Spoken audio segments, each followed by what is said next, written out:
To the Miami City Commission, amending Chapter 23 of the City Code of the City of Miami as amended entitled Historic Preservation to provide definitions and establish provisions for multiple property designations, containing a severability clause and providing for an effective date. I will move it. It's been properly moved and seconded to approve FR2. I know I have some questions, but Yes. Vice Chairman, please. So, thank you, Mr. Chairman. This is creating a new method with which we can do historic designation in the City of Miami. Currently, you can designate one house, or you can designate a district. And I was looking for something in between. My current primary goal is a lot of what's going on in Coconut Grove. Throughout the Grove, a lot of historic homes are being lost, falling through the cracks, and in particular, I'm very interested in trying to preserve the wood frame shotgun homes in West Coconut Grove, Village West, of which there's only about 20 left, and they're very special. They're very iconic of the historic nature of the district. I had asked the manager to explore a historic district, and that brought about the concept of potential burden that comes with historic designation. If you do a district, even the non-designated homes, the non-contributing homes, have burdens on them as well, and a lot of people can't afford those burdens. This is called thematic preservation, where we laser focus in on a group of homes that have like characteristics, and we can designate them at the same time. I'm absolutely dedicated to making sure this doesn't happen in a way that creates a burden that is unaffordable to those who live there. I have several methods I'll be bringing, the first of which is allocation of CDBG funds in the next allocation, to work with Rebuild Together and work specifically on these homes, which they would not be able to do if they're not historically preserved, preserved simply because the code requirements in a non-historic situation might be too strict for us to bring these houses back to life. We also have other funding ideas and concepts, and the Dade Heritage Trust is proving to be a good partner with that, so we're going to find ways to fund the Dade Heritage Trust even better. If the bond passes, we have a lot of money in there that can go towards historic preservation. If Art in Public Places passes, we've got more funding there. Of course, if the CRA expands into Coconut Grove, as is my hope, there's a lot of freedom there to work with historic preservation. But the first step in my mind is just creating this mechanism at least, which is important to do quickly as homes are being lost every day. So I'd like to move the item. I believe it was already moved and seconded. Yes. You have something? The one thing I like to do, and I know we need to do historic sites and so on, but I want to make sure that the public is informed. Because you have a lot of time people that will buy a property thinking they can do whatever they can with according to the zoning laws and so on, and the code. And then all of a sudden they find out, wait a minute, this is an historic site. You cannot do any of that. So I want to make sure whatever we do that people are aware before they buy a property. And I don't know how we're going to do it or what's the best system to do to know what they're getting into. That's true. Sometimes sales get lost over that. No, salesmen. They get to closing and find out it's historic and they pull out. So, the historic shotgun houses first that you spoke of, people still live there, right? And Some yes, some no. Francisco Garcia, Planning and Zoning Director, and I'd like to take a moment, beg your indulgence, to also introduce, for those of you who may not have met him, my colleague Warren Adams, the Preservation Officer, with us as of the last 3 months, I believe. so the question I had was, do people still live in some of those, or the shotgun homes? Some are still inhabited, some are no longer inhabited. Many, if not most of them, are not in good shape. Shotgun homes from the early 1900s. You know, those shotgun homes, and I'm speaking directly to our expert. Those shotgun homes they're typically built on lots that are smaller than 5,000 square feet. And typically the lots are smaller than regular lots, yes. They tend to be, for lack of better words, they're longer than they are the width. Yes. Right? And part of that reason that you had that is because these areas such as the Grove and Overtown, they sold as many parcels of land as they could, and they built these lone shotgun homes because that's what could fit on that type of land. Yes. And is there anyone here that lives in a shotgun house? Is there anyone here right now that lives in one of those homes? And I think this is part of what my disconnect is. I agree that this is this housing product is something that is extremely different, that was regular then, normal, and you don't see it as much. The buildable lots now are much different in the city of Miami than they were in the yesteryears. And certainly you can beautify these things, and they're awesome, and people like to stay there because they're renovated, etc. But many people don't have the ability to renovate the spaces that they're in. So you may have families that are living in these homes, that these homes will pass down to them, and they continue to live in these homes. Many of these people, they don't share the same luxuries that we have in our even affordable housing units.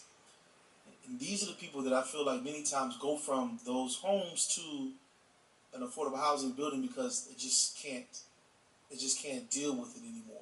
It is typically not our seniors. It ends up being the children or the grandchildren that end up inheriting those homes that don't see the same value in them. Certainly, an ordinance helps.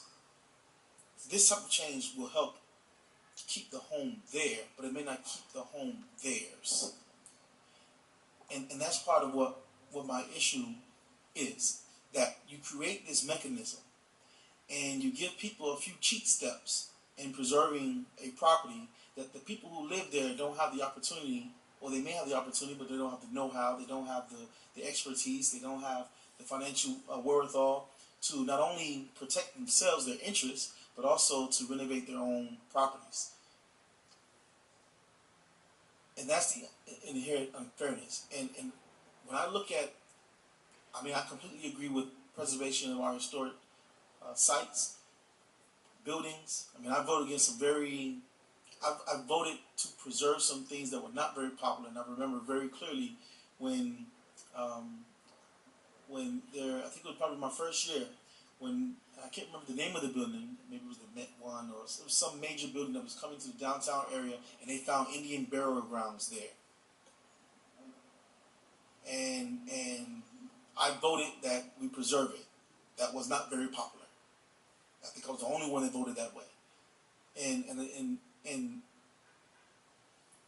it was out of respect for the people, and you wouldn't build over a graveyard today. And that's what was happening.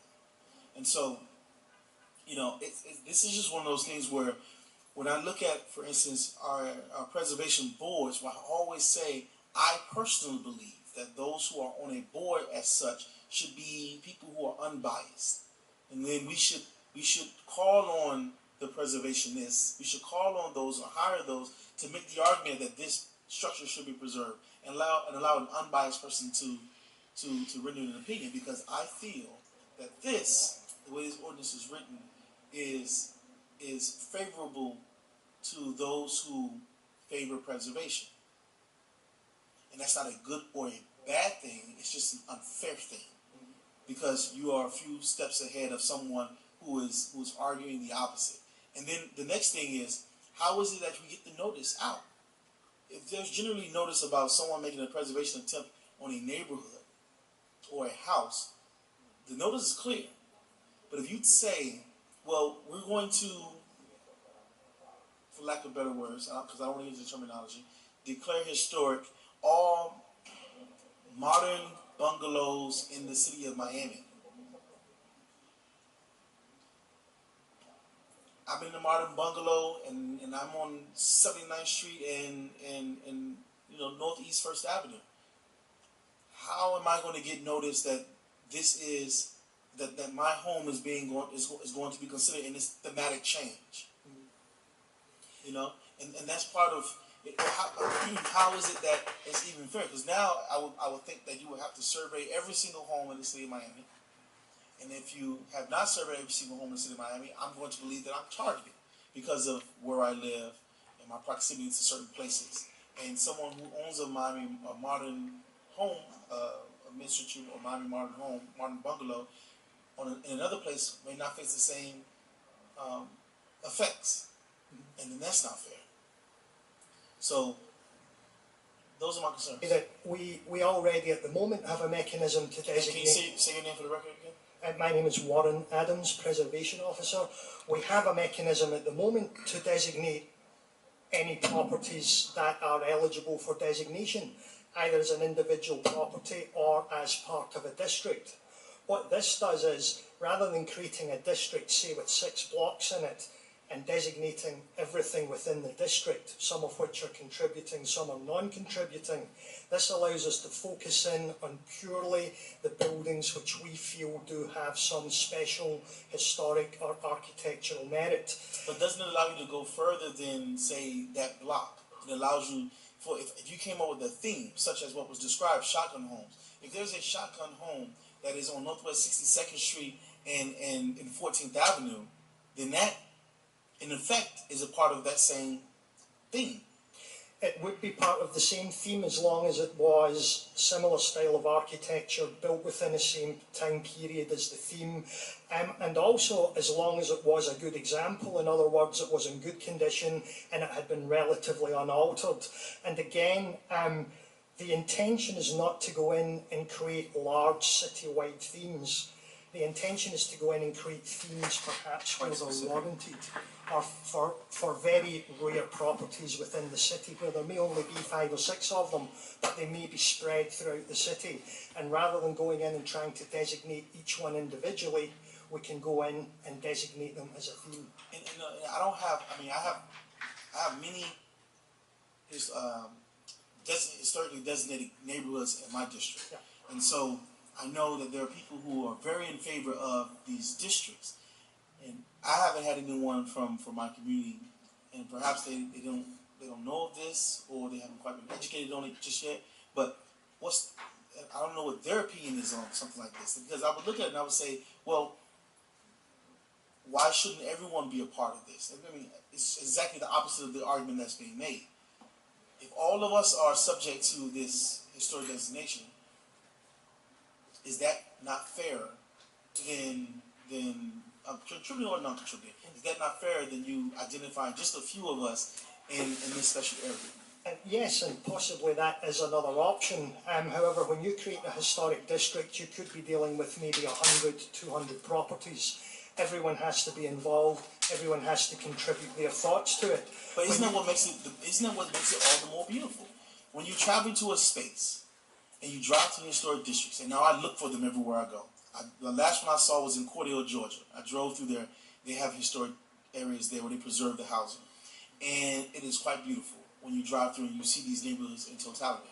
And so, isn't that what you're looking to do? Unless there is just, sometimes you have those one-off places. You have some churches, you have some buildings that people want to preserve. But other than that, when you talk about neighborhoods, you're talking about how it all plays together. Mr. Chair? Yes. So the district ability is still encouraged and is still possible. What we found in many cases, though, this is necessary where we've come in so late that there's no longer a ratio of these houses enough to even warrant that district.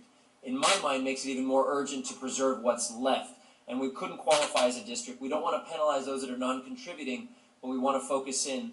I think what Mr. Adams could address, though, that you brought up that he hasn't yet, is the notification process with regard to how somebody on the other side of town that might have this like home and suddenly might get into this designation process. Do they get a notification, and do they have the ability to appeal for a hardship or some other form? Yes, everyone will be notified, and everyone will be entitled to an appeal if the designation goes ahead. But an appeal, you need an attorney. You need an attorney, you need money. You know, I mean, you have to be fairly, I would think, you have to be fairly educated to have to appeal.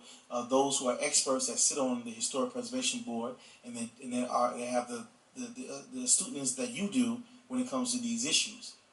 You know, I'm talking about someone who lives in a shotgun home. Again, it's not just shotgun homes that I understand, that was the example. this That was the example. Yes, but that would be similar to creating a historic district. If we created a historic district, then anyone within the district would get noticed and would have a right of appeal.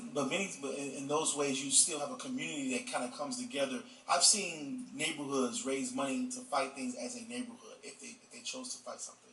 So I mean, I've seen teamwork in our neighborhoods. I'm always very proud of that. I just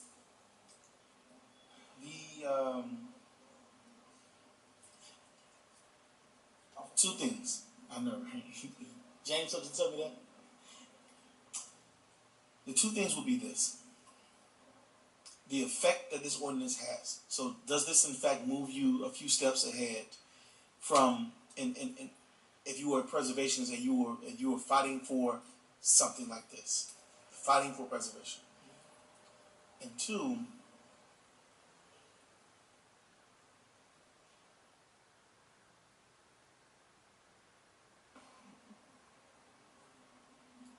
do you perceive this to be something that really lowers the die against those who want to fight against their personal property being designated contributed and non-contributed? I don't really think it's any different from the current methods we have for designation at the moment. At the moment we can designate by district or we can designate by individual property. This is purely something that's in between that. So we have, at the moment, we can designate properties individually if we want. And who's to say that a multiple property designation wouldn't actually be a miniature district?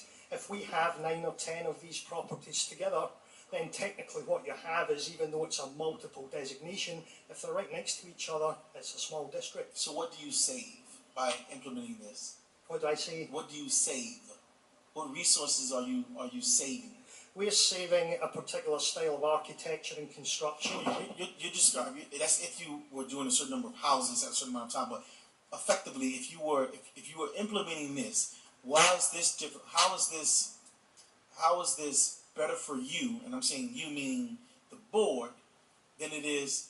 How is this better than using the individual houses method? This is a faster process.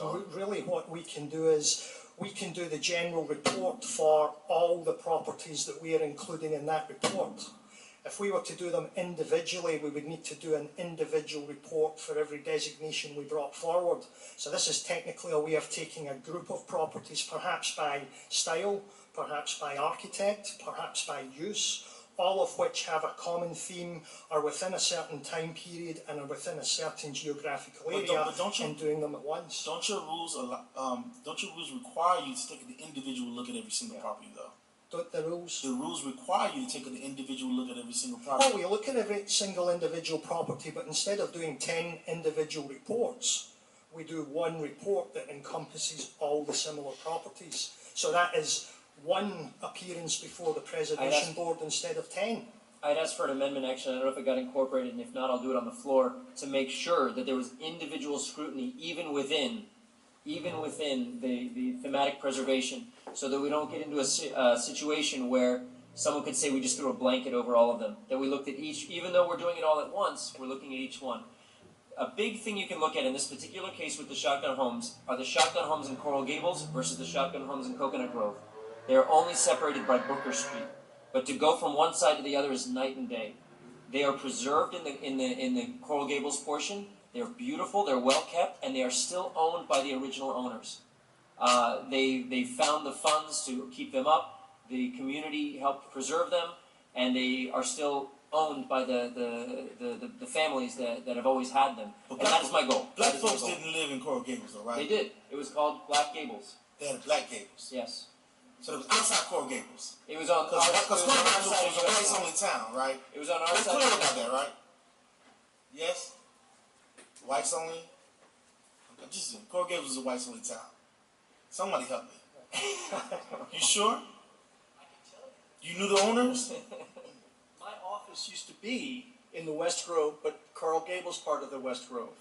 And I can tell you that the entire area back there, Bill Cooper and that family, very big family in the Gables, and you ought to see the Coral Gables City Commission stand up at attention when the Coopers bring their neighborhood into those chambers. In Coral Gables, that was a very small section of Coral Gables.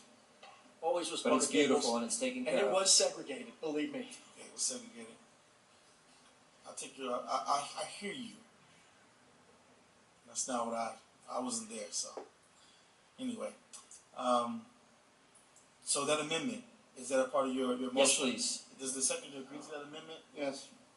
Sorry, it's been probably moved and seconded with that amendment. Any further on the readiness or discussion about this item? Seeing none, all in favor say aye. Aye. All against? Motion passes. Thank you. As amended. Mr. Chairman? You wanna move some a bunch of things together?